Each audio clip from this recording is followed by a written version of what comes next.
एक ऐसे ही युवा से आपका परिचय कराते हैं। इनको लोग कहता है असम का सिंघम है, सिंघम। जय बिहार, जय बिहार। आपने कैसे डिसाइड किया कि आपको बिहार से चुनाव लड़ना चाहिए? अब लौटाने आया हूँ समाज को। जनता अभी क्या चाहती है बिहार की? क्या उनको लगता है कि बिहार बदल सकता है? आपके दर्शकों के लिए बहुत जानकारी की चीज होगी। लोग जब वोट डालने जाते पता है वो क्या मानसिकता से जाते? क्या ऐसा मुद्दा था जिसने आपको कन्विंस किया कि नहीं मुझे जाना ही पड़ेगा तो जाके बिहार में ये चेंज आ पाएगा? बिल्कुल। तो इस जिल्लत को सह के हम अपनी जिंदगी चमकाएं तो आपको नहीं लगता कि ये लानत है हम पे? यानी प्रॉब्लम बिहारी में नहीं है। उस दिन के लिए मैं आया हूँ छोड़ के, उस दिन के लिए आए हैं आप छोड़ के। आपने इंडिपेंडेंट चुनाव लड़ने का डिसीजन लिया 2024 लोकसभा चुनाव में, तो 2025 में भी तो आप इंडिपेंडेंट लड़ सकते थे। नहीं चाहिए मुझे टिकट विकट। तो एक कमजोर बिहार कैसे मजबूत भारत बना सकता है? ये खड़े होकर ताली बजाने का टाइम नहीं है। एजुकेशन एक क्राइटेरिया होना चाहिए या नहीं होना चाहिए? कितना पढ़ाई लिखाई, इस पे बातचीत जरूर हो। तो भुजिया होता है हमारे आलू प्याज वाला भुजिया टाइप से यार संभव, मतलब ना उस चक्कर में हाइट कम रह गई मेरे। पदयात्रियों के बारे में आप क्या सोचते हैं? देखिए, मत सोचिए पहले क्या था, मत सोचिए आगे क्या होगा, आज क्या है। 2025 के चुनाव का आप कैसे देखते हैं? योद्धा आदमी हो आप, युद्ध के मैदान में जीतने उतरते हैं। भारत विश्व गुरु तभी बनेगा जब बिहार भारत का गुरु बनेगा।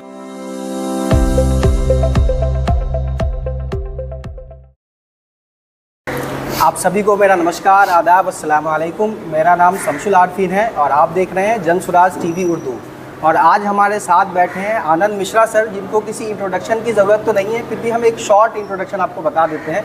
2011 बैच के आईपीएस ऑफिसर रहे हैं। 2024 में इन्होंने लोकसभा का चुनाव भी लड़ा बक्सर से।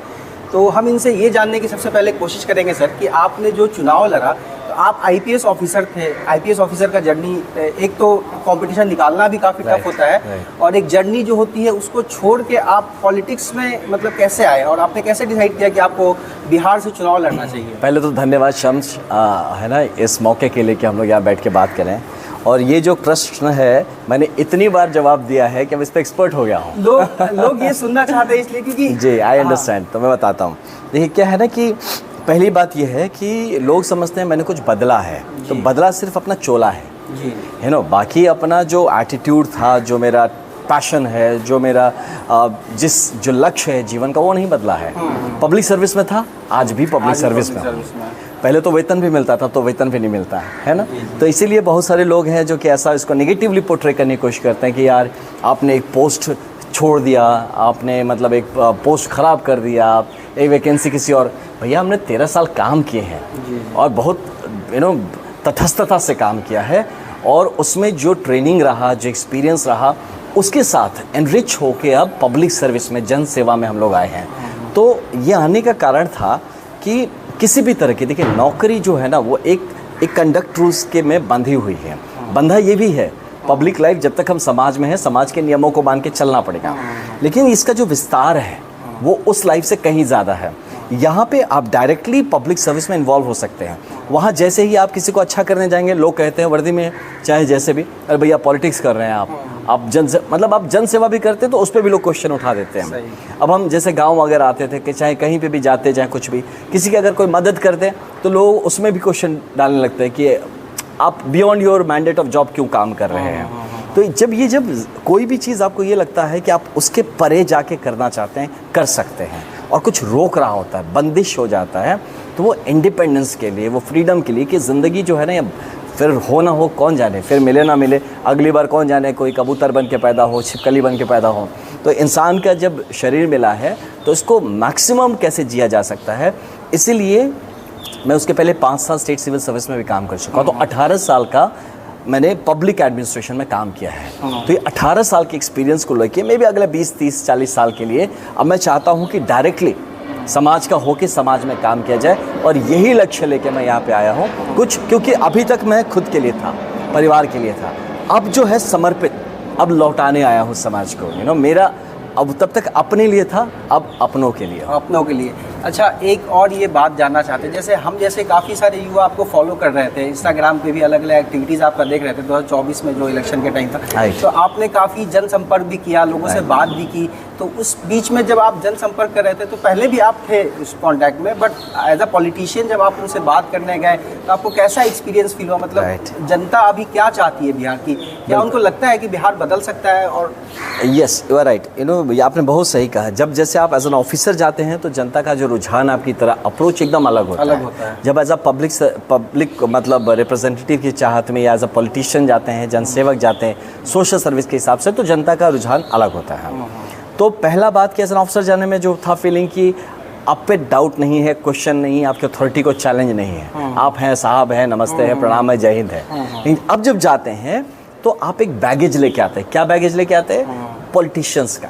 ये पॉलिटिशियन है तो ये एक बर्बाद आदमी है, ये खत्म आदमी होगा, चोर होगा, मुझे बेवकूफ़ बनाने आया है। तो ये एक जो नेगेटिव धारणा है पॉलिटिक्स को लेके, उसको फेस करना पड़ता है, चाहे आप कहीं से आइए। तो हमें भी जैसे गांव के लोग हों, उनको क्या पता, वो आके बोलते हैं अच्छा बबुआ ये बताओ कि मतलब आप तो आ तो गए, इतना सब बार जब इलेक्शन आता है आप लोग आ जाते हैं।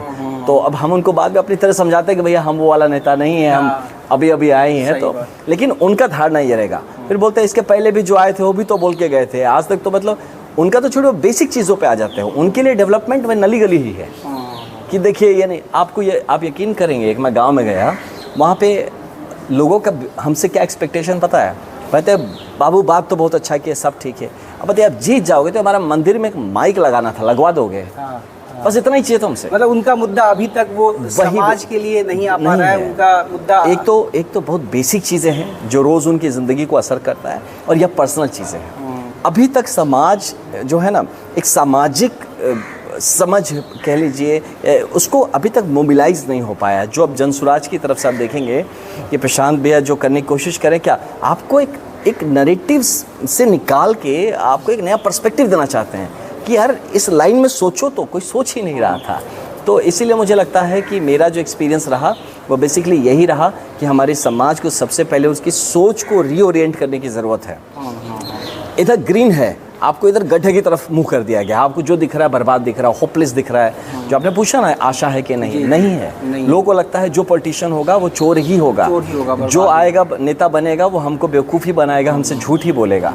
तो ये जो होता है ना, दूध का जला छाछ फूक फूक के पीता है, तो वो वाला चीज़ आपको देखने को ज़मीन पर मिलता है। तो ये बदलने के लिए आप और हम जैसे लोगों को अपने काम से प्रूफ करना पड़ेगा। आने वाले दिनों में काम से प्रूफ करने पड़ेगा कि लोगों की उम्मीद जागे, है ना। तो ये चीज़ के लिए तो इसलिए हम पे दायित्व ज़्यादा है, हमारे जनरेशन पे, जनसुराज पे दायित्व ज़्यादा है, क्योंकि इतना ख़राब कर दिया गया है स्पेशली बिहार में कि आप देख लीजिए, कुछ परिवारों में बात सिमट के रह गई, कुछ नेताओं में बात सिमट के रह गई, और कुछ लोगों में ने अपना मतलब जागीर बना लिया है ना। तो इन सब चीज़ों से निकल के परे उठ के जब समाज के सामने हम परोसेंगे पॉलिटिक्स को कि पॉलिटिक्स एक माध्यम है जनसेवा का, नहीं तो लोग क्या बोलते हैं, तू तो नेता बन जीबा, हमार का होई, माने आप तो नेता बन जाएंगे, हम लोग को कौन देखेगा? तो ये जो समझाना है, लोग कहते पता। और एक आपको बात बताऊँ, आपके दर्शकों के लिए बहुत जानकारी की चीज़ होगी। लोग जब वोट डालने जाते पता है वो क्या मानसिकता से जाते हैं? ज़्यादातर मैंने जो फील किया कि वो किसी पे फेवर कर रहे हैं।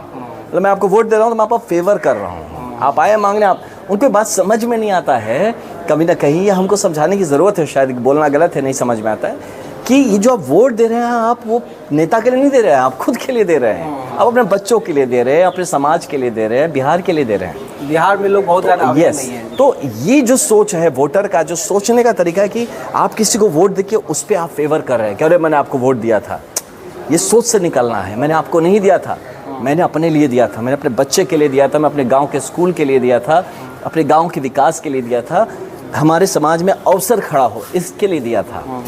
ये सोच लानी ज़रूरत है, जो आई बिलीव कि अभी जनसुराज से हो। हाँ, अभी एक और सवाल, जैसे लोग जो जब भी पॉलिटिक्स में आते हैं, जैसे कि लोग एक हैं कि जो प्रोफेशनली कोई जॉब कर रहे हैं, तो आप एक रिस्पेक्टेड जॉब कर रहे थे, जो मतलब युवाओं की एक मतलब रोल मॉडल टाइप के आप हैं। आपको आसाम का सिंघम भी बोला जाता है, अलग अलग नामों से आपको संबोधित किया जाता है। तो वो छोड़ के पॉलिटिक्स में आना, मतलब क्या ऐसा मुद्दा था जिसने आपको कन्विंस किया कि नहीं मुझे जाना ही पड़ेगा, तो जाके बिहार में ये चेंज आ पाएगा? बिल्कुल, आपने सही कहा ब्रदर। मैं तो बताऊं कि आपके दर्शकों को, आप भी तो सब छोड़ के आए हैं, जी। आप भी तो जॉब करते थे, ठीक है ना। वो अलग बात है, फिर भी आप जैसे, हम जैसे और हम जैसे कई लोग हैं जो कि इस बात को समझ लिए कि अभी देखिए बिहार का होता है ना कि हर एक का एरा होता है, एक वक्त परिवर्तन होता है, हमारा भाग्य परिवर्तन होना ज़रूरी है और ये वक्त आ गया है। बिहार तो नहीं, पुश टू द वॉल्स, आप दीवार में सटा दिए गए हैं, अब इसके पीछे और नहीं जा सकते। अब आपको लड़ के, आपको अपना काम करके अब आगे ही आना एक अपॉर्चुनिटी, और पीछे और कितना पीछे जाएंगे आप, है ना। हर इंडेक्स में नीचे ही हैं। अब जो आप खोल लीजिए, अब जो डेवलपमेंट के मापदंड, सब में हम लास्ट में या एकदम निचली कड़ी में ही पाए जाते हैं, तो और कितना गिरेंगे। तो अब रास्ता आगे की तरफ ही है, उठने की तरफ है। तो मेरा ये मानना था ब्रदर, जैसे बहुतों का होगा, कि ये वक्त है अब बिहार का पुनर्गठन करने का, है ना। ये वक्त है कि जो बिहार की जो हमेशा से समृद्धि रही, जो हम घूम घूम के चारों ओर कहते हैं एक बिहारी सब पे भारी, मन में जानते हैं ऐसा कि नहीं है। एक तरफ लोग ये भी कहते हैं कि एक बिहारी 100 बीमारी, तो हम उसको कहीं काटने के लिए, तो ये जब चीज़ आता है ना ब्रदर, ये जब आप में भाव आता है कि आप, हमारी और आपकी पहचान क्या है। आपका धर्म नहीं है, आपकी जाति नहीं है, हमारा मज़हब हमारा पहचान है, मज़हब हमारी मिट्टी है और वो हम बिहारी हैं। तो जब बिहार की बात आती है, आप देखे होंगे हमारे थोड़े जनरेशन पहले या आज भी बाकी बड़े शहरों में, तो कुछ भी, कोई आदमी कुछ गलत कर रहा है, कुछ बेढंगा दिख रहा है, कुछ अजीब सा हो रहा है, तो उसको बिहारी बुला दे, क्या रे बिहारी हो क्या। इसी तो इस जिल्लत को सह के हम अपनी ज़िंदगी चमकाएं, तो आपको नहीं लगता कि ये लानत है हम पे? यार हम कैसे रहे, हम तो चमक रहे हैं। हमसे कह रहा कोई, अरे sir you don't look like अ बिहारी, आप बिहारी जैसे दिखते नहीं, ये मुझे गाली लगता है, ये मुझे अच्छा नहीं लगता सुन के, मुझे ख़राब लगता है। यार तो मेरे बिहार को क्या समझ के रखे हो? ये मेरी माँ के बारे में बात करना होगा, कौन अपनी माँ के बारे में बुरा सुनेगा, कौन अपनी मिट्टी के बारे में। तो ये सब जब फीलिंग्स आते हैं ना मेरे भाई, तो फिर ना वो जीना भी काटने लगता है कि जो आप खुद के लिए जी रहे हैं, आप चमक रहे हैं, आप सब बढ़िया हो रहा है, और मेरे क्षेत्र को गाली दिया जा रहा है। मेरे क्षेत्र डिज़र्व करता है उठना बढ़ना, अवसर की कमी नहीं है। वो बिहारी बच्चे ही हैं जो कि पूरा, देखिए आप, बड़े बड़े फर्म्स चला रहे हैं, बड़ी बड़ी कंपनी चला रहे हैं, देश चला रहे हैं, ब्यूरोक्रेसी, बिजनेस। अब जहाँ भी टॉप नॉच लेवल पे जाइए, आपको बिहारी भर भर के मिलेंगे। बिहार के लोग सब जगह हैं, लेकिन बिहार में नहीं क्यों नहीं हो रहा है? तो प्रॉब्लम बिहार का आदमी अच्छा करता है, लेकिन बिहार से बाहर जाके करता है। यानी प्रॉब्लम बिहारी में नहीं है, हमारे ये जो व्यवस्था है, जिसकी व्यवस्था परिवर्तन की बात प्रशांत दिया या जनसुराज करते हैं, तो ये वही मुद्दा है, सही मुद्दा पकड़ा गया। ये व्यवस्था परिवर्तन जिस दिन हो जाएगा ना, उस दिन के लिए मैं आया हूँ छोड़ के, उस दिन के लिए आए हैं आप छोड़ के, कि ये व्यवस्था परिवर्तन ज़रूरी है। हमारा बिहार जो डिज़र्व करता है, हमारे बिहारी बच्चे जो डिज़र्व करते हैं, ये हमारा, जैसे उन सही कहा उन्होंने, कि हमारा लास्ट जनरेशन है जो ये जलालत को सह रहा है ना। इसको और हम आगे का शह देते हैं तो तो इससे और बुरा नहीं हो सकता है। कहीं ना कहीं हमारे पहले वाले जनरेशन्स, हो सकता है उन्होंने कोशिश की थी बेहतर करने का, लेकिन एक लिमिट पे आके वो रुक गए या फेल हो गए हैं। अब ये हमारी और आपकी जिम्मेदारी है कि बिहार का जो ड्यू स्पेस है, बिहारियों का जो क्षमता है, वो पूर्ण तरीके से डेवलप करके बिहार हमारे भारत के विकास में एक अभिन्न अंग हो और एक मजबूत स्ट्रॉन्ग अंग बने। इसके लिए हमें और आपको काम करना है। तो कौन नौकरी तक रहेगा, उसमें छोड़ के आना ही पड़ेगा। सही बात है। अगर बिहार के लिए सच में कुछ बेहतर करना है, तो हम जैसे युवाओं को यहाँ पे आना ही होगा। बिहार के लोग हर जगह हैं, साइंटिस्ट हैं, इंजीनियर है, डॉक्टर है, हर जगह है, बस वो बिहार में नहीं। आप ये सोचिए कि अगर सिर्फ वो बिहार में होते तो बिहार कितना आज आगे होता। खैर, एक और सवाल आपसे ये जानना चाह रहे थे हम, जैसे आपने इंडिपेंडेंट चुनाव लड़ने का डिसीजन लिया 2024 लोकसभा चुनाव में, तो 2025 में भी तो आप इंडिपेंडेंट लड़ सकते थे। आपकी फैन फॉलोइंग अच्छी है, इंडिपेंडेंट लड़ सकते थे। तो जनसुराज से मतलब, या फिर प्रशांत जी के सोच से, वो क्या ऐसा बात था जो आपको हिट किया जनसुराज या प्रशांत किशोर के बारे में, कि आपको लगा कि नहीं, मुझे भी इसमें आना ही चाहिए? प्रशांत जी तो बोलते ही है कि सही लोग, सही सोच, सामूहिक प्रयास। हम भी आपको रोल मॉडल टाइप देखते थे और हम ये सोचते थे कि आप भी काश जनसुराज में होते, और ये हमारी खुशनसीबी है कि आप सच में अभी जनसुराज में बैठे हैं। लेकिन आपको वो क्या बात ट्रिगर की कि नहीं, जनसुराज में जाना एक अच्छा ऑप्शन है? पहला ब्रदर, मैं आपको बताना चाहूँगा कि मैं इलेक्शन लड़ने नहीं आया था, इवन लोकसभा का। वो आत्मसम्मान के लिए लड़ना पड़ा मुझे, वो मेरी मिट्टी के मान के लिए लड़ना पड़ा। कि जब चिल्ला के वो धरती कह रही है कि हमें हमारा लोकल रिप्रेजेंटेशन चाहिए, हमें एक ढंग का रिप्रेजेंटेशन चाहिए, और वो देखिए, वो गढ़ ना भाजपा का गढ़ होता है, आप समझिए बात को, है ना। मैं भी बात स्वयं सेवक रहा हूँ बचपन से, तो मेरा एक नेचुरल ये रहेगा। मैं चाहता था वहाँ पे कि वहाँ पे एक अच्छी व्यवस्था जो है ना, व्यवस्था परिवर्तन किया जाए और उस जगह पे आके किया जाए। और मैंने पहले जब इस पे बात हुई थी, मैंने नहीं कहा था मुझे चुनाव लड़ना है, मैंने कहा था मुझे संगठन में ही काम करना है।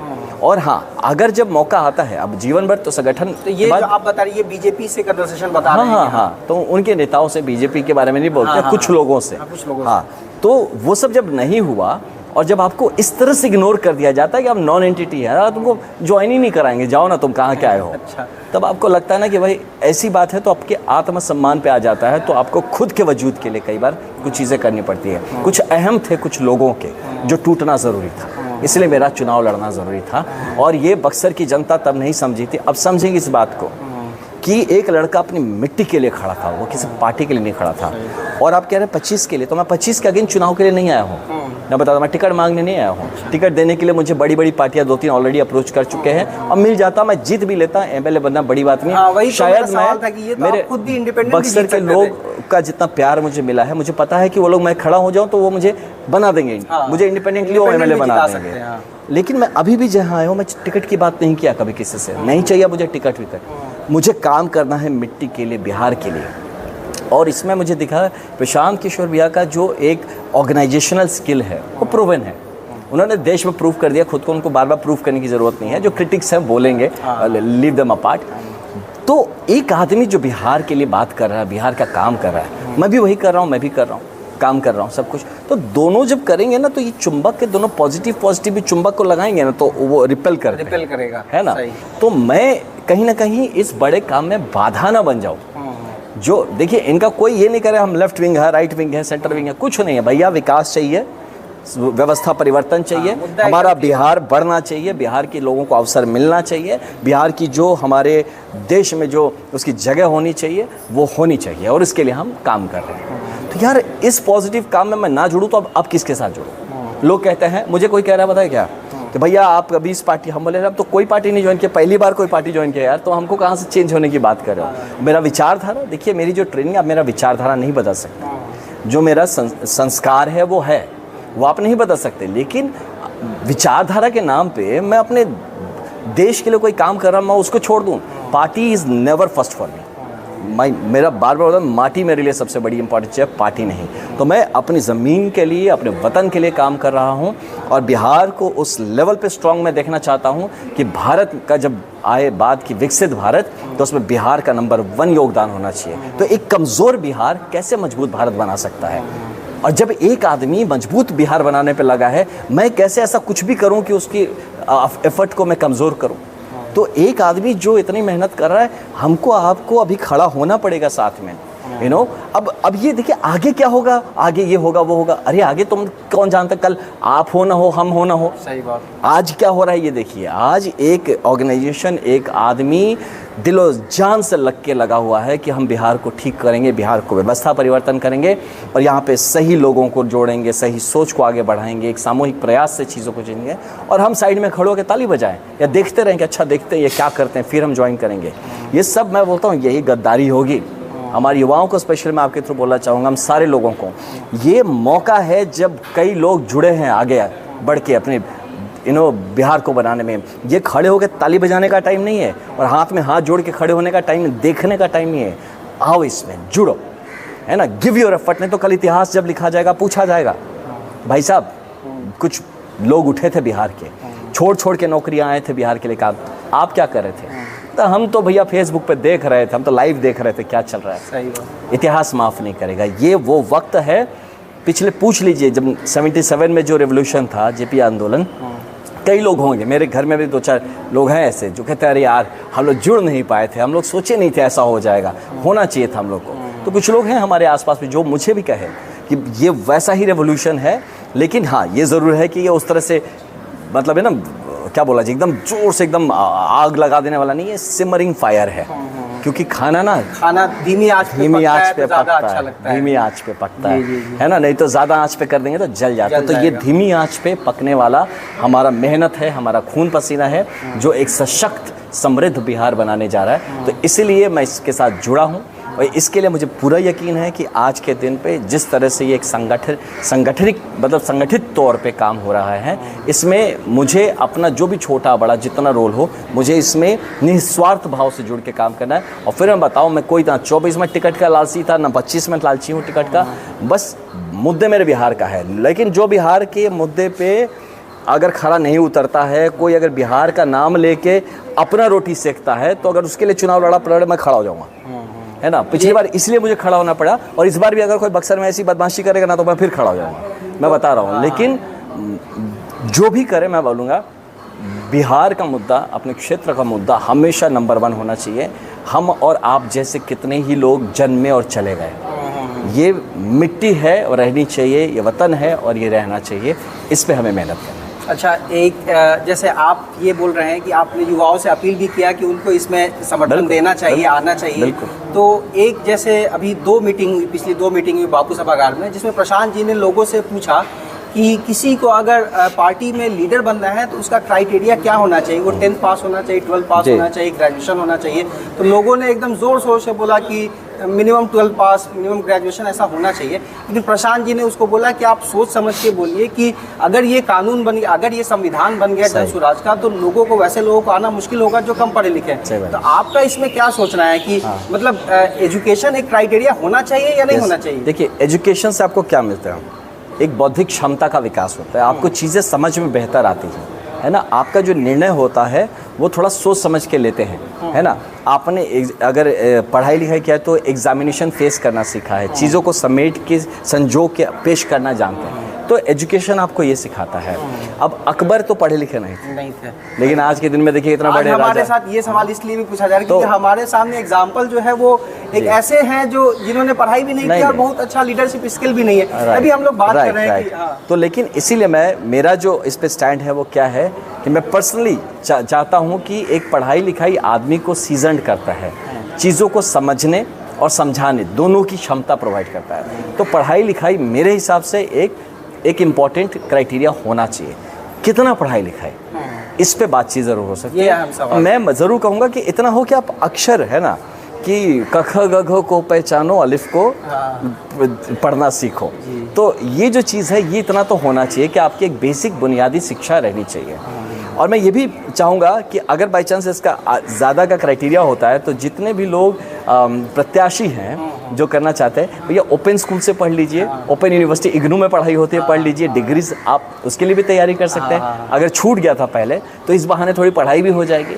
तो पढ़ाई लिखाई ऐसी चीज़ है जो लगातार चलना चाहिए। लेकिन मेरा ये मान्यता है कि एक बेसिक समझदारी का पढ़ाई होना चाहिए, जो एटलीस्ट क्लास 10th, मैं मानता हूँ कि 10वीं भी आप नहीं पढ़े हैं, 10वीं पास, उनकी 10वीं भी आपने पास नहीं किया, मतलब आपने कोई पब्लिक एग्जाम पास फेल नहीं चलेगा, मिनिमम 10वीं पास चाहिए। हाँ, अब 10वीं पास क्यों चाहिए? अब 9वीं फेल वाली बात तो चलिए उनका अलग चीज़ है। 10वीं पास इसलिए कि आपने पब्लिक एग्जाम फेस किया है, आपने एक बड़े लेवल का कंपटीशन है ना। 10वीं में पब्लिक एग्जाम है जो न्यूट्रल, नहीं तो अब 9वीं तक तो आपके मास्टर जी आपको नंबर, बिहार में जैसे नंबर मिलता है आपको, मास्टर जी कोचिंग में कुछ भी हो जाएगा, कुछ भी हो रहा है। बिहार में जिस लेवल का करप्शन है आज के दिन में, जो दुर्व्यवस्था है जिस लेवल से हर चीज़ में, वो चाहे शिक्षा हो या स्वास्थ्य हो या पब्लिक एडमिनिस्ट्रेशन हो या लॉ एंड ऑर्डर हो, हर चीज़ में जिस लेवल का दुर्व्यवस्था है, इसको ठीक करने के लिए कम से कम जो नेता बढ़ के आता है, एक तो पब्लिक एग्ज़ाम अपने दम पे पास करे रहना चाहिए। तो इसके लिए भी काम करना मुझे, इसलिए मैं मानता हूँ कि जो भी नेतृत्व भाव में आता है, इतनी समझदारी उसमें हो कि अपनी बात, किसी की बात समझ सके और अपनी बात तरीके से रख सके, ये चीज़ का होना चाहिए। और कम से कम 10th पास हो तो पढ़ाई का महत्व कम से कम थोड़ा सा तो समझेगा कि बोर्ड का एग्ज़ाम देने में कैसे पढ़ा था, क्या मेहनत, प्रेशर हैंडल किया जा सकता है। तो कम से कम उतना हो, ग्रेजुअली, आज नहीं लेकिन हाँ 20 साल बाद, 20 साल बाद अगर नेता ग्रेजुएट नहीं है तो नेता बनने लायक नहीं है। आज मान लिया हम पीछे हैं, हमारा व्यवस्था ख़राब है, लेकिन आज से 20 साल बाद में भी बहुत ज़्यादा टाइम दे रहा हूँ मैं, इसमें भी 2-3 जनरेशन को ख़राब करने के लिए। हाँ, मैं अपनी बात करूँ, 20 साल बाद भी अगर आप ग्रेजुएट नहीं है तब तो कॉन्स्टिट्यूशन में लिख देना चाहिए कि अगले 20 साल तक ये है या 10 साल जो भी है, तो उसके बाद तो आपको ग्रेजुएट होना ही पड़ेगा। मतलब एक क्राइटेरिया से टाइमलाइन दे दीजिए। मान लीजिए कि आज इमीडिएटली के लिए, हाँ ठीक है, अभी हम 10th पास दे रहे हैं, तो जो लोग अभी 9th 10th में पढ़ रहे हैं उनको ग्रेजुएट होने में 5 साल लगेंगे। 5 साल लगेगा। तो आप 5 साल का क्राइटेरिया कि 5 साल के बाद जो इलेक्शंस होंगे आपको ग्रेजुएट होना पड़ेगा। कम से कम जिसको नेता बना समझ लेगा ना यार, ग्रेजुएट नहीं होंगे तो ग्रेजुएट तो होना ही चाहिए। तो जॉब के लिए कॉन्स्टिट्यूशन में ये लिखवा दिया जाए कि अभी के लिए तो 10th पास चलेगा, लेकिन 5 साल बाद 2029 या 2030 के बाद मिनिमम क्वालिफिकेशन ग्रेजुएशन चाहिए। फिर देखिए, और देखिए अगर उसका पॉलिटिक्स होना, कम से कम लड़का तैयार तो रहेगा कुछ एग्जाम्स वगैरह लिखने के लिए। एक मिनिमम ग्रेजुएशन होने से एक पर्सनल वैल्यू भी ऐड होता है, पर्सनल वैल्यू, हाँ, लोग समझ डेवलप होती है कि समाज सोसाइटी कैसे काम करता है। अच्छा, एक आपको जो निकनेम दिया जाता है आसाम का सिंघम, तो ये कैसे और कहाँ से निकल गया? आपने ऐसा क्या कारनामा किया कि? बताता हूँ, सिंघम जो है ना, सिंह जो है वो कहीं भी सिंघम ही रहेगा। वो आसाम हो, बिहार हो, है ना, दिल्ली हो, और चाहे वो तमिलनाडु हो, कर्नाटका हो, एक सिंह कहीं भी रख दीजिए, सिंह ही रहेगा, ठीक है। तो वहाँ का ये रीज़न ये था कि वहाँ पे निर्भीकता से जो सभी को करना चाहिए, लगभग हर पुलिस वाला ही वैसा होता है, मैं मानता हूँ। और पुलिस का थोड़ा सिनेमैटिक प्रेजेंटेशन करने के चक्कर में लोग सिंघम और इस टाइप के नाम हम दे देते हैं। सोशल मीडिया जो है वो अलग वो चीज़ करता है। हमारा देश थोड़ा फिल्मी है वैसे भी ना, तो उनको मज़ा आता है ये सब करके, तो उतना ही है। बाकी मेरा कारण ये रहा कि मैंने जहाँ पे जो भी काम किया निर्भीकता से किया, एकदम निर्भीक होके किया, पर्सनल अपने स्वार्थ में नहीं किया। यार ये मेरा पोस्ट हट जाएगा, मुझे ट्रांसफ़र कर देंगे, मेरा पद भी बचे रहना चाहिए, मेरे पैसे आने चाहिए, ये सब जो चीज़ आप बहुत बार होता है कि लोग बहुत सारे सोच विचार में। कोई ऐसा इंसिडेंट याद है जिसके वजह से मतलब ये क्रिटिकल? मैं मेघालय पोस्टेड था काउंटर इंसर्जेंसी ऑपरेशंस में, कई 100 इनकाउंटर्स का मैं पार्ट बना, जिसमें इतनी गोलियां सही हैं, इतनी गोलियां चलाई हैं कि उसका कोई लिमिट नहीं है। तो ये मेरा जॉब ही ऐसा था, वहाँ मैं न मारता तो मर जाता वहाँ पे। तो ऐसे जब सिचुएशन से होता है ना, जब आपको मैं आज ऐसा क्यों हूँ, ये लोग कहते हैं यार तुम ऐसे सीधा बोल देते हो, तो यार मुझे पता है ना कल हो ना हो, तो जब तक जिए कम से कम अपनी शर्तों पे जिए। जो सफ़ेद है उसको सफ़ेद बोलो, जो काला है उसको काला बोलो। यार ये ग्रे में क्यों जीना है? पॉलिटिक्स में से नहीं होता। पॉलिटिक्स हम बोले, हम देखो यही बदलने तो आए हैं यार। आप हमको भी बोलते हो कि वही पॉलिटिक्स करो जो सब कर रहे हैं। मैं इसी को तो चेंज करने की बात कर रहा हूँ कि जो सच बोले, हम आपको झूठा सपना क्यों दिखाए पॉलिटिक्स में आके। तो मैं वही जनसुराज से मेरे एक्सपेक्टेशंस यही हैं। मैं यही जो बोल रहे हैं, मैं पूरा यकीन करता हूँ कि जो बोल रहे हैं वो होगा, कि हम अगर व्यवस्था परिवर्तन करेंगे तो करेंगे। तो उसमें जो व्यवस्था परिवर्तन में आपको सिंघम की ज़रूरत पड़ेगी, क्योंकि इतना ज़्यादा मतलब कुंडली मार के बैठा गया है व्यवस्था पे, लोग अपने स्वार्थ में आपको बदलने नहीं देंगे चीज़ों को। तो वहाँ आपको ऐसे सिंघम की ज़रूरत पड़ेगी। उस जब व्यवस्था परिवर्तन, मैं नहीं, आप भी सिंघम, सब सिंघम उस हिसाब से, तो पॉलिटिकल सिंघम। तो ये चीज़ कब आएगा? आपने पूछा मेरा नाम क्यों, कब आएगा? जब आप अपने स्वार्थ से उठ के काम करना सीख जाते हैं। खुद के लिए जब तक जिएंगे आपको कॉम्प्रोमाइज़ करते रहना पड़ेगा। जिस दिन आप खुद के ऊपर उठ के जीना सीख लिए, कोई कॉम्प्रोमाइज़ नहीं करना लाइफ में। क्या कर लोगे? मेरा क्या है मेरे पास? मेरे को कुछ है ही नहीं बचाने का, छुपाने का, लेने का। मांग नहीं रहा हूँ मैं आपसे कुछ, किस बात का डर दिखाओगे मुझे? तब वो निकल के आता आपके अंदर का सिंघम। तो मेरा भी वही रहा एटीट्यूड जब तक मैं जॉब में था, और आज भी यही है। मैं यही मान के चलता हूँ कि मैं अगर यहाँ जनसुराज में जुड़ा हूँ, मैं कुछ देने आया हूँ, मैं लेने नहीं आया हूँ, मैं देने आया हूँ। अगर मैं कंट्रीब्यूट नहीं कर सकता हूँ तो फिर I am a liability on Jan Suraaj ना। मैं अगर कुछ दे नहीं सकता तो मैं तो बोझ हूँ आपके ऊपर, यू अंडरस्टैंड। तो मैं जितने भी हमारे जनसुराजी हैं जो जुड़े हुए हैं और जो जुड़ रहे हैं, आप अपनी क्षमता को पहचानिए। सब में वो कुछ ना कुछ गुण है जो आप दे सकते हैं, और उसके लिए हम जुड़े। जब हम देंगे तब तो बिहार भरेगा, हम लेते रहेंगे तो बिहार खाली हो जाएगा। आप आसाम में इतने साल तक थे, एक थोड़ा लाइट सवाल पूछ लेते हैं, थोड़ा हो गया हेवी हो गया, थोड़ा लाइट सवाल ये पूछे। आप आसाम में थे होते हैं, तब बिहार में कौन सा ऐसा डिश था जो आप मिस करते थे कि यहाँ पे भी वो अवेलेबल रहता तो नहीं, शायद बिहार की याद ताज़ा होती रहती? और हम असम में भी थे ना, तो घर में जो खाना हमारा वही दाल भात चोखा भुजिया लिट्टी यही बनता था। लिट्टी चोखा आपको कैसा? हाँ नहीं, अच्छा भैया, हम बक्सर के लोग, आरा के लोग, बक्सर के लोग, ये सब लो। तो लिट्टी तो वहाँ का मतलब सुबह उठ के आपके नाश्ता में लिट्टी, दोपहर में लिट्टी, रात को लिट्टी ही लिट्टी खाना है। अच्छा। तो डेफिनेटली लिट्टी चोखा हमारे यहाँ का फेवरेट है। लेकिन और भी बहुत सारी चीज़ें हैं जो हमारी की स्पेशल सब्जी, एक जो भुजिया होता है हमारे आलू प्याज वाला भुजिया टाइप से, यार समहाउ मतलब ना उस चक्कर में हाइट कम रह गई मेरे। हाँ सही में बता रहा हूँ। हाँ मेरे तो मतलब कहते हैं कि थोड़ा सा हरा सब्जी खाए रहते, आपको घर वाले बोलते थे क्या? और हरा सब्जी खाओ यार। तो इस चक्कर में मेरा, मैं जानता हूँ अंडर न्यूट्रिशन के कारण में तो ऐसा हुआ है। तो लेकिन अब क्या करें, अब अच्छा लगता है यार, इतना अच्छा। आपकी पर्सनालिटी वैसे तारीफ तो नहीं कर रहे हैं हम, आपकी पर्सनालिटी बहुत अच्छी है, आपको लोग रोल मॉडल मानते हैं। और आपने वो कारनामा करके दिखाया जिसमें जिंदगी लोगों का निकल जा रहा है, IPS IAS ऑफिसर की तैयारी करते करते, और उन सबको छोड़ छाड़ के आप यहाँ पे आए, तो ये बिहार के लिए एकदम गर्व की बात है। थैंक। लेकिन मैं इसमें एक बात ऐड करना चाहूँगा आपके दर्शकों के लिए, कि आप ये मत कभी सोचिए कि अच्छा ये जब छोड़ दिया इस चीज़ को तो फिर इसको परस्यू करना क्या ज़रूरत नहीं, ये भी तो छोड़ दिया। नहीं, ऐसा कभी नहीं सोचा मैं छोड़ दिया हूँ। पहले मैं पाया हूँ, पहले हासिल किया है, जिया है उसको, 13 साल का करियर 13 होता है साल का बॉस, करियर था। है ना, जिया है उस जिंदगी को, और उसके बाद जब अपना कंट्रीब्यूशन जो दे सकता था दे दिया, और मुझे लगता और है मेरे को पास देने को, लेकिन वहाँ लेने को नहीं है, तब मैं यहाँ आया हूँ। शायद जॉब में तो वो लिमिटेशन है जो आप limitations बियॉन्ड द बाउंड्रीज जाके Yes. नहीं कर सकते। तो इसीलिए मैं अपने सारे आपके दर्शकों और मित्रों को यही कहूँगा कि आप ज़रूर ज्वाइन करिए, अगर सर्विसेज आप कर सकते हैं तो, आप में क्षमता तो, लेकिन झूठे इसके पीछे भागिए मत, नहीं यार यही बनना है, ये करना है। ग्लैमराइज भी कर दिया गया है। यस, तो IPS ऑफिसर, IAS ऑफिसर्स के जो जी कोचिंग जी जी चलते जी हैं। हाँ, तो ये तो खैर खुद बहुत बड़ा ये चीज़, मैंने कोचिंग नहीं किया है, मैं बता दूं। अच्छा। मैं जीवन में कोई ट्यूशन नहीं पढ़ा हूँ, जो स्कूल कॉलेज में पढ़ा है वही पढ़ा है, मैं कोई कोचिंग नहीं किया कभी भी। अच्छा। हाँ, तो इसीलिए तो मैं भी यही चाहूँगा कि लोग जो है अपनी क्षमता पहचाने और नौकरी के पीछे खाली ना भागें। हाँ, नौकरी में क्या होता है, आप अपने लिए मांगने जाते हैं कुछ, आप समाज में क्या दे सकते हैं, आप एंटरप्रेन्योर बनिए, आप एक सेल्फ रिलायंट, एक ऐसा इकोनॉमी खड़ा करिए, एक ऐसी अर्थव्यवस्था खड़ा करिए जहाँ से आप अर्थव्यवस्था को बढ़ाते हैं, देते हैं। ये नहीं कि हर महीने नौकरी में से पैसा निकाल लेते हैं अर्थव्यवस्था से, ठीक है, उसके बाद आप खर्च करते हैं तो अर्थव्यवस्था में ही जाता है, वो अलग बात है, लेकिन फिर भी आप नेट मतलब अर्थव्यवस्था को नेट मतलब कंट्रीब्यूटर बने उसमें। तो इसलिए मैं मानता हूँ कि सिर्फ जॉब के चक्कर में भी ना पड़े, है ना, कि जॉब, बल्कि आप जॉब क्रिएटर बने, कुछ बियॉन्ड दैट सोचें। तो जॉब्स में इतनी अपॉर्चुनिटी नहीं, हम कितनी नौकरियां करेंगे आप। तो इसीलिए मैं सबसे यही कहता हूं कि मैंने जो छोड़ के आया हूं, तो इससे अपने सपने नहीं टूटने चाहिए किसी के, यार ये भी छोड़ दिया तो हम क्यों करें। तो ये सोचो कि मैं, युवाओं के लिए मैसेज है आपका। यस, युवाओं के लिए मैसेज है कि अगर मैं उसमें था, पहले उसको हासिल किया, आई अचीव समथिंग, मैंने अपने को प्रूव किया। आज आप मुझे नहीं कह सकते कि तुमने किया क्या जीवन में, भाई किया है मैंने जीवन में, यूपीएससी क्वालिफाई किया, IPS में था, 5 जिले का SSP रहा हूँ।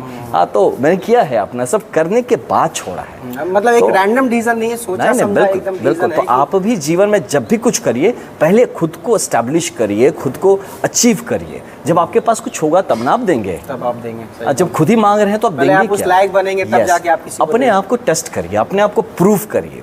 और जरूरी नहीं है कि नौकरी के थ्रू ही प्रूव कर सकते हैं, बिजनेस खोल सकते हैं, है ना, बहुत कुछ कर सकते हैं। तो जैसे भी अपने आप को प्रूव करिए, स्ट्रांग बनिए, मजबूत बनिए, और तब मेरे जैसे डिसीजंस लेने का सोचिए, ऐसे फट से नहीं ले लेना है कुछ भी। अच्छा, एक आखिरी सवाल हम आपसे ये जानना चाह रहे हैं, आपने सुना होगा 2022 अक्टूबर से ही जन स्वराज पद यात्रा चल रही है, अलग अलग गाँव में प्रशांत जी भी चल रहे हैं, प्रशांत जी के साथ अलग अलग पदयात्री जुड़े हैं, मतलब काफ़ी सारे पदयात्री जुड़े हैं जो डेली का डेली 15 किलोमीटर 20 किलोमीटर बारिश में, धूप में, ठंड में, और उस टेंट में रह के, जिसको अलग अलग लोग उसको 5 स्टार टेंट भी बोल देते हैं, बट वहाँ पे जाके आपको समझ में आता है कि यहाँ पे रहना कितना टफ है, और मतलब पदयात्री पे क्या गुजरता होगा, क्या उनमें जज्बा है कि उन्होंने डिसाइड किया कि बिहार के लिए ये मुझे करना ही करना पड़ेगा।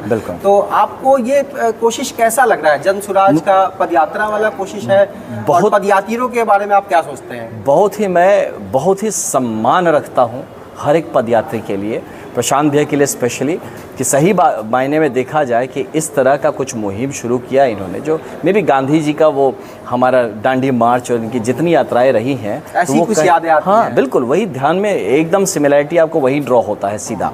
हाँ, तो इस हिसाब से, और क्या है कि इनकी जो यात्राएं होती है, खाली वो हाथ हिलाने वाली यात्राएं नहीं होती या आप गए गुजरे हाथ हिलाते हिलाते चले गए या गाड़ियों पे चले। ये जो यात्राएं जहाँ आप लोगों को इंगेज करते हैं, आपकी यात्रा शुरू होने से पहले एक टीम वहाँ काम करती है, लोगों को अवेयर करती है, इंगेज करती है, फिर आप पहुँचते हैं और मुद्दों पे बात होती है, आपकी सोची समझी जो मानसिकता उसको चैलेंज किया जाता है, और फिर आपको एक समाधान भी दिया जाता है। तो वहाँ से जब ये पदयात्रा जहाँ से निकली, ऐसा है जैसे ना कुछ पवित्र करते हुए निकल गया। तो वैसा, तो मैं ये मानता हूँ कि सोना बिखेरने से अच्छा है पारस पत्थर जैसा, सब सोना बनाते बनाते ये यात्रा निकली। तो मैं ये मानता हूँ कि पद यात्रा कहीं ना कहीं सामाजिक पारस पत्थर का काम कर रही है और आगे करेगी, जिसमें कि लोगों की समझदारी बेहतर होगी, वो समझेंगे वो चीज़ जिसको ढक दिया गया है।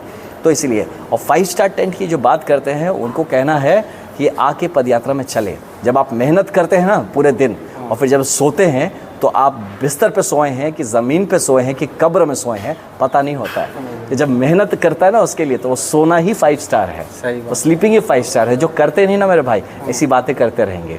मैं तो उनके लिए बोलूँगा कि भैया ये बहुत बड़ा मौका आप खो रहे हैं, इसके साथ जुड़िए। अगर पदयात्रा में पहुँच सकते पहुँचिए, नहीं पहुँच सकते सपोर्ट करिए, जहाँ से भी है वहाँ से सपोर्ट कर एक सकते हैं। आदमी, एक पूरा टीम लगा हुआ है यार बिहार को जगाने में, और आप पीछे बैठ के क्रिटिसिज्म करने में लगे हुए हैं।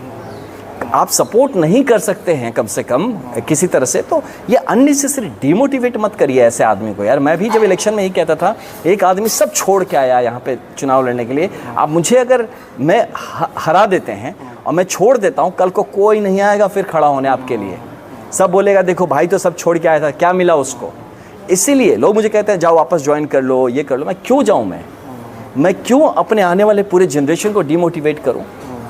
आप एक फैसला लेते हैं और उस फैसले को सही प्रूफ करना आपकी जिम्मेदारी होती है ना। वो भी फैसला आपने अपने पर्सनल कारणों की वजह से नहीं लिया। बिहार के जिस कारण से जनसुराज, जिस कारण से प्रशांत भैया और पूरी टीम जो लगे हुए हैं, मेरा भी वही कारण है, कोई दूसरा कारण नहीं है ना। आज हम जो इस बैनर के तले बैठे हैं, रीज़न सेम है। वो बिहार के लिए जो जज्बा है, जो जज्बात है, जो एक कुछ कर गुजरने के लिए जो एक दिल का एहसास है, तो इसके लिए हम यहाँ पे हैं। अपने लिए तो प्रशांत भैया ने भी यार वो यूनाइटेड नेशंस में थे, कितना कुछ किया उन्होंने अपने लिए। उनको क्या चाहिए, कुछ नहीं चाहिए। अब बिंदास रह सकते हैं आराम से, बड़े बंगले में, गाड़ी में, ऐशो आराम से रह सकते हैं। चाहते तो कभी बिहार आते भी नहीं है, कुछ भी वो कुछ भी कर सकते थे। और उनके साथ जो जुड़ने वाले भी मैक्सिमम लोग आप देखेंगे, जो भाई बड़े बड़े ब्यूरोक्रेट्स रहे हैं, सब अपनी जगहों पर अच्छी जगहों पर रहे हैं, यंग लड़के कॉर्पोरेट्स के रहे हुए हैं, वो आके जुड़ रहे हैं, हम जैसे लोग आके जुड़ रहे हैं। तो ये बात समाज को इस बात से सीख लेने की ज़रूरत है कि जो हर आदमी इसमें से अपना कुछ छोड़ के आया है ना, वो पाने नहीं आया, वो आपको कुछ देने आया है। तो इस मुहिम से अगर अभी हम नहीं जुड़ रहे हैं, तो कहीं ना कहीं इस शताब्दी का सबसे बड़ी गलती और अपने इस जन्म का one of the biggest mistakes शायद हम कर रहे हैं। अभी के लिए देखिए, मत सोचिए पहले क्या था, मत सोचिए आगे क्या होगा, आज क्या है, अभी क्या है, अभी की मानसिकता क्या है, उस मानसिकता से जुड़िए, ये बहुत ज़रूरी है। तो इसलिए मैं चाहूँगा कि आपके थ्रू आपके सारे दर्शकों को भी कि क्रिटिसिज्म करके बिहार का, बिहारियों का इस प्रयास का, है ना, इसको कमज़ोर ना बनाया जाए। तो ये मेरा गुजारिश रहेगा और कहीं ना ये आवेदन रहेगा कि आप इस बात को समझिए। कभी आइए, साथ बैठिए, हमारी आंखों में नज़रें डाल के बात करके देखिए। अगर इसमें आपको थोड़ी सी भी, अगर इसमें छल नज़र आता है, थोड़ा भी ये नज़र आता है कि हम अपने लिए काम करें, या प्रशांत भैया की भी बात करें या पूरी टीम की बात करें, तब आप अपने जाके क्रिटिसिज्म करें, बिना जाने, बिना समझे, बिना पार्टिसिपेट किए, बिना इसका हिस्सा हुए, दूर बैठ के एक जो आदमी मेहनत कर रहा है किसी और के लिए, उसको क्रिटिसाइज़ कर देना, उसको डिमोटिवेट करना is not a good idea. हाँ, मैं जानता हूँ प्रशांत भैया से डिमोटिवेट होते नहीं है, जनसुराज भी नहीं होता, लेकिन जो भाई लोग कर रहे हैं, मैं उनके लिए कह रहा हूँ कि आप अपने इर्द गिर्द निगेटिव एनर्जी क्यों क्रिएट कर रहे हैं, है ना। आप भी इस पॉजिटिविटी में जुड़िए ना। मुझे लगता है क्रिटिसाइज करना थोड़ा इजी होता है, इसलिए लोगों को लगता है बहुत बार होता है। तो ठीक है, देखिए पॉलिटिकली तो कहते हैं कि आप अच्छा बोलिए, बुरा बोलिए, आप चर्चा करिए, any publicity is a good publicity. तो ये सब अलग बातें हैं, लेकिन यार यहाँ बात समझना, यहाँ ना पब्लिसिटी की बात है, ना यहाँ पार्टी की बात है, यहाँ यार बिहार की बात है, यहाँ हमारे आने वाले जनरेशन्स की बात है, यहाँ पूरा भविष्य की बात हो रही है, जिसके लिए आज का प्रेजेंट पूरी तरह से न लगा। हमारा अगर मानसिकता, हमारी सोच नहीं निकली, हम ये गुलामी से 1947 में नहीं निकले हैं। हम आज भी कहीं ना कहीं अपने विचारों के गुलाम हैं, अपने कहीं ना कहीं किसी पार्टी के गुलाम है, किसी विचारधारा के, किसी संगठन के, किसी इंसान के। इस सोच से बाहर निकल के काम करना पड़ेगा, और तभी जाके हमारा बिहार भी इससे आज़ादी पाएगा और देश भी आज़ादी पाएगा। अब बिलीव मी, मैं बताऊँ आपको, भारत देश का जो लीडरशिप है वो बिहार को लेना पड़ेगा। भारत विश्व गुरु तभी बनेगा जब बिहार भारत का गुरु बनेगा। ये हमेशा से रहा, ये सनातन बात रही है। मैं नहीं कह रहा हूँ, इतिहास उठा के देख लीजिए कि जब जब बिहार ने भारत को लीड किया है, तब तब भारत चमका है। तो अगर भारत को चमकाना है तो बिहार को लीड करना पड़ेगा, और हम बिहारियों को भारत को लीड करने के लिए खुद तैयार होना ज़रूरी है। तो इस पर हमें काम करने की ज़रूरत है। बहुत सारा सवाल है मेरे मन में, लेकिन इंटरव्यू लंबा हो जाएगा, करेंगे इसलिए एक लास्ट सवाल हम आपसे ये पूछना चाहते हैं कि 2025 का जो चुनाव आने वाला है, तो 2025 के चुनाव का आप कैसे देखते हैं? मतलब क्या, कौन से वो पार्टियां हैं जो टक्कर दे सकती हैं, या फिर आपको क्या लगता है कि बिना टक्कर के कैसा? देखिए, मैं पर्सनली बताऊं, योद्धा आदमी हूँ। आप युद्ध के मैदान में जीतने उतरते हैं, इस सोच से नहीं उतरते कि कौन मेरे से लड़ेगा, कितना मजबूत होगा, क्या होगा। हम 243 सीट पे लड़ रहे हैं, 243 सीट जीतेंगे उस चीज़ के लिए। ये 200 पार, 100 पार, 150 पार नहीं, लड़ाई 243 पे है, और जीत भी 243 पे सुनिश्चित करनी है। और तभी हम इस व्यवस्था परिवर्तन को, जिसकी बात कर रहे हैं, ला पाएंगे। तभी कहीं ना कहीं एक जनता का सुंदर राज इस्टेब्लिश कर पाएंगे। मतलब आप ये कह रहे हैं मकसद जन स्वराज का ये नहीं है कि मेजोरिटी लेके सत्ता में आ जाए। 243 सीट जीतना, बाकी देखिए आंकलन प्रशांत भैया बताएंगे, वो मेरा काम नहीं है। मैं मानता हूँ, मैं एक योद्धा हूँ, ग्राउंड स्टाफ हूँ, ज़मीन पे काम करेंगे। और जब 243 का टारगेट सामने रख दिया गया तो हर एक 243 सीट जो है, क्योंकि हर एक आदमी का इसमें जिम्मेदारी है ना, जिसकी जितनी संख्या भारी है उसकी उतनी भागीदारी और उतनी बड़ी उसकी जिम्मेदारी। तो जिम्मेदारी हर एक आदमी का है। तो जन स्वराज ने जो प्रकल्प उठाया है वो खुद के लिए नहीं उठाया है, ये बिहार का मकसद है, ये बिहार के लिए उठाया है। तो हर बिहारी की जिम्मेदारी बनती है कि ऐसे प्रकल्प के साथ जुड़े जो सकारात्मक हो, ऐसे प्रकल्प के साथ जुड़े जो आपके वर्तमान को बेहतर और भविष्य को सुनहरा बनाने की एक सिर्फ परिकल्पना नहीं, क्षमता भी रखता है। हम जैसे लोग जुड़े हैं जिन्होंने एडमिनिस्ट्रेशन में काम किया है, हमें पता है काम कैसे किया जाता है। और भाषण नहीं देंगे कि हम आपका ये करा देंगे वो करा देंगे, हमको आता है कराने। अब पावर तो दीजिए हमें, आप हमें जगह पकड़ाइए, फिर देखिए आपका एक एक काम के लिए जिसके लिए आप तरसते हैं, सोचते हैं ये बहुत बड़ा काम है, उसके लिए आपको सोचना ही नहीं पड़ेगा, वो तो घर बैठे होगा। मुद्दे बड़े होंगे हमारे, नली गली से हम ऊपर उठ के बात, वो तो होगा ही होगा। उसके लिए आपको डिमांड करने की ज़रूरत नहीं कि मैं रास्ता नहीं बना, नली नहीं आया, पानी। आप डिमांड बड़ी चीज़ों के लिए करिएगा, क्योंकि मैंने क्या कहा थोड़ी देर पहले, भारत को विकसित होने के लिए, भारत को विश्व गुरु बनने के लिए जिस गुरु की ज़रूरत है वो ये भूमि है बिहार की। और हम सब भारत के लिए काम कर रहे हैं। अल्टीमेटली देखिए तो हम देश के लिए काम कर रहे हैं। तो लेकिन देश तभी मजबूत बनेगा जब बिहार मजबूत बनेगा, और बिहार तब मजबूत बनेगा जब हर बिहारी इसके लिए काम करेगा। तो पॉलिटिक्स छोड़ दीजिए, पार्टी छोड़िए, बिहार के लिए ये संगठन आज दम लगा के जुड़ा हुआ है। हर की जिम्मेदारी है, मौलिक जिम्मेदारी है। इससे चूक गए अगर तो इतिहास माफ़ नहीं करेगा। हम तो भैया सही देखो पूरी तरह से लग गए हैं। मैं सभी भाइयों से गुजारिश करूँगा, करके देखिए, पहले खराब लगे छोड़ दीजिएगा। कौन आपको ज़बरदस्ती थोड़ी कोई आके बांध लेगा यहाँ पे। यहाँ बंधुआ मजदूर वाला हाल नहीं है ना। यहाँ बड़ा खुला चैप्टर है, मैं देखा यहाँ बात किया, सबसे बड़ा अच्छा लगा। फ्रीडम है कि आपका आप आइए, आप जाइए, आपकी मर्जी, बट आके देखिए। आपने क्या कहा थोड़ी देर पहले, आप पहले देखने आए थे, सही बात है ना। फिर आपको समझ में आया, आप रुक गए। और अब डेली बेसिस पे देखिए बहुत सारे लोग हैं ना जो आप कहेंगे हम भी जुड़े थे, हम छोड़ दिए। अब किसने छोड़ दिया बाबू कि आप कुछ पाने आए थे यहाँ, आप देने नहीं आए थे। आप यहाँ से कुछ निकालने बटोरने के लिए मकसद से शायद आए थे, जो आपको नहीं पूरा हुआ तो आप छोड़ के निकल लिए। ये जो टीम रुक जाएगी ना मेरे भाई, बताता हूँ, जो लास्ट तक रुकेगी वो सच में बताता हूँ बिहारियों की टीम होगी, बिहार के लिए टीम होगी। एंड मैं इतना इसको लेके मतलब कॉन्फिडेंट हूँ पर्सनली, हाँ, कि मैं जितने लोगों से जुड़ रहा हूँ या जुड़ेंगे, जो आई एम श्योर कि हमारे भी साथ काफ़ी लोग हैं जो जुड़ेंगे, तो वो इस मकसद से ही जुड़ेंगे, एकमात्र मकसद कि हमारा बिहार चमकना चाहिए, हमारा बिहार नंबर 1 पे देखना है। हर एक आप मापदंड पे डाल दीजिए, बिहार में हर क्षमता है, हमें नंबर 1 पे पहुंचना है। इसीलिए सारी जद्दोजहद है, इसके लिए ये सारा हमारा मेहनत है, और ये हम ज़रूर 243 सीटों पे सफल होंगे। अब इंशाअल्लाह हम लोग 243 का 243 एकदम। और जैसा कि जन स्वराज की सोच है और जैसे लोग इससे जुड़ रहे हैं, मुझे लगता है कि बिहार का भविष्य आगे आने वाली दिनों में बहुत उज्जवल होने वाला है। बहुत बहुत शुक्रिया आनंद सर, आपका इतना टाइम देने के लिए। आपका भी शुक्रिया, बहुत धन्यवाद। बहुत बहुत शुक्रिया आपका यहाँ पे आने के लिए और हमसे बात करने के लिए। धन्यवाद।